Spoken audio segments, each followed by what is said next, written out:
Good morning, students. I hope you all are fine.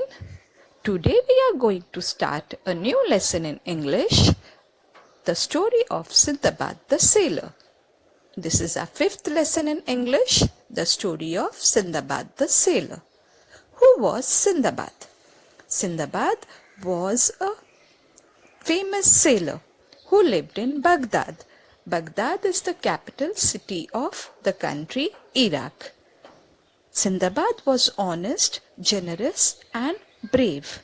He had many adventures on each of his voyages. What is a voyage?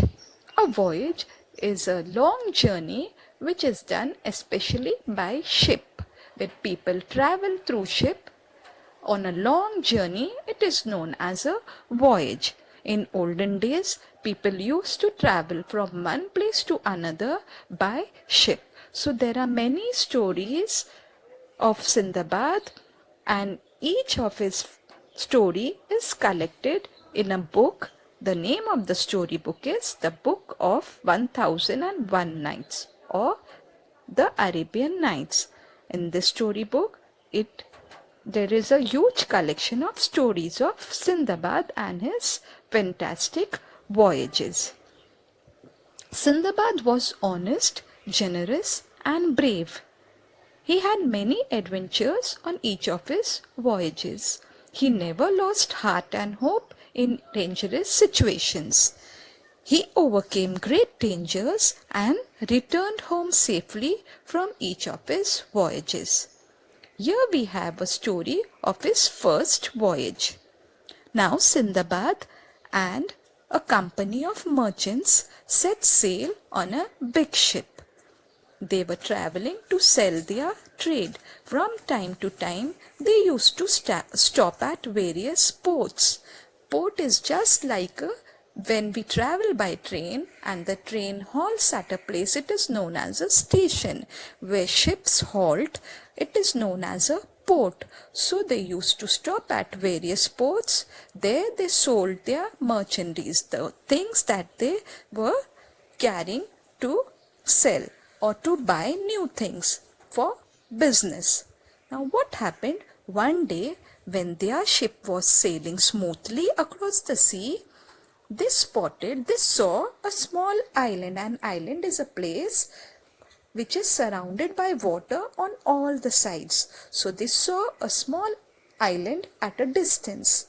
Now these people, they were traveling from many days and they had not seen land for many days. When they saw a land, they all were very happy and surprised to see the island. They sailed, they came close to the island. The captain of the ship allowed them to go there for a picnic. So they halted over there, they stopped there, and the captain of the ship, he asked them to get down and go have fun. So everyone was excited. Now on the island, they took a round, they strolled around, walked here and there, sang and danced. Some people began to wash clothes, some lit fires to cook meals. They all were enjoying on the island.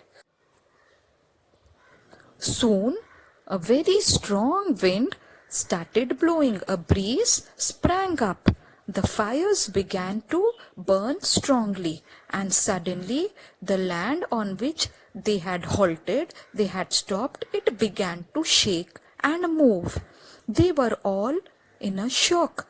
The party realized they were enjoying the picnic party. They realized that the island was not an island at all. They were on the back of a huge sea monster, a very big sea, and it had started moving. People began to scream and started running here and there. They left their pots and pans.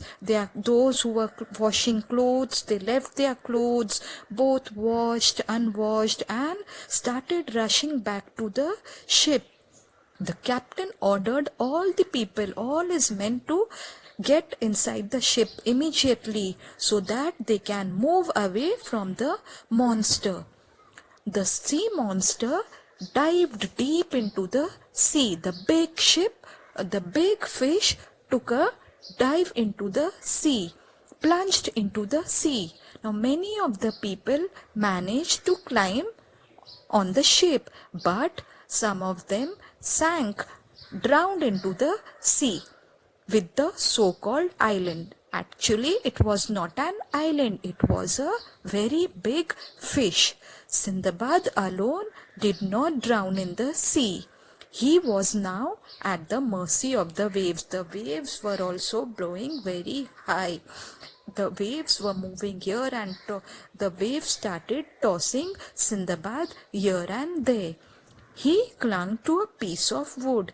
Luckily, he saw a wood, and children, wood floats on water. So Sindbad caught hold of that piece of wood and somehow he managed to keep afloat. He was floating on the surface of the water.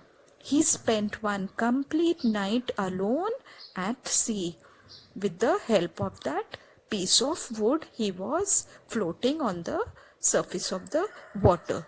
Next day, when the day dawned, Sindbad was happy to see that he had floated near an island. He came at the bank of an island. Now, this was a real big island. Sindbad was very tired because he had spent the whole night at the sea, floating with the help of that piece of wood. So he gathered all his strength and swam to the shore. He was very hungry too. He lay down on the sand for some time. Then again he made an effort and began to walk towards the shady fruit trees that he could see at a distance. Luckily, this was the time when the king of that island had sent his horses to the seashore with his courtiers, with the grooms, the people who keep horses. They are known as grooms. The grooms saw Sindbad and gave him food and drink because he was very tired, exhausted, hungry. So they gave him food and they gave him water. Then they took him to the king. The king was impressed by the way Sindbad told him about what had happened with him, what had happened with the ship. The king asked Sindbad to stay with him and work as an officer of the king at the port where ships come to load for loading and unloading. At the port, he asked Sindbad that you can stay here and work as an officer. Sindbad stayed there for a few days, learning a lot from the king and the people on the island, and in turn he used to tell them about the other cities and ports that he had visited. At the port, Sindbad often made enquiries about ships coming from or going to Baghdad, his native place where he used to stay. So he used to make enquiries, he used to ask about the ships which came from or which were going to Baghdad, about any such ship which is coming to that port, because he was very eager to go back to his city, to his place Baghdad. Then what happened? One day a ship arrived at the island where Sindbad was working as an officer, and this ship had brought along with it a lot of merchandise, goods and things that they were selling on the port. This ship brought along with it a lot of merchandise. Sindbad was at the port that time. When this ship came, the cargo from the ship was being unloaded. The goods and things in that ship that was being unloaded over there. Sindbad was surprised to see his own name marked on some of the boxes. He went to the captain of the ship. When he saw his name on some of the boxes, he went to the captain of that ship. At first, the captain could not believe that it was the same Sindbad that he had seen drowning in the sea which was the ship which was on the back of the sea monster. When this captain saw Sindbad that he was alive, he was really very surprised to see that Sindbad was alive. But when Sindbad spoke to him face to face, this captain, he came to know that this is the same Sindbad. He recognized him and he was very overjoyed to see him alive. And all the goods and things that he had brought in that ship, he gave it back to Sindbad, because these goods and things were of Sindbad, which was there in that ship, which was going to be drowned, but luckily it was saved from the goods. Now, whatever things and goods Sindbad got from this captain, he took those things, he took those goods back. Sindbad presented some of the most valuable items to the king of that island, who allowed him to stay there and work as an officer.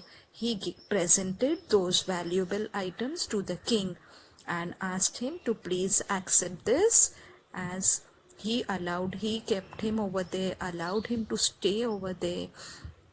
And this king was very kind and very generous to Sindbad. The king was also very pleased. He also gave Sindbad many valuable gifts. And when Sindbad left the island, he left with that same merchant ship, and he went back to his city, Baghdad. Now children, if you want to know more about Sindbad's story, what happened afterwards, you can read the rest of the story. There are many, I told you all before, there are many stories of Sindbad in the book, The Arabian Nights. You can read in that book many fantastic voyages of Sindbad's stories are there in the book, The Arabian Nights.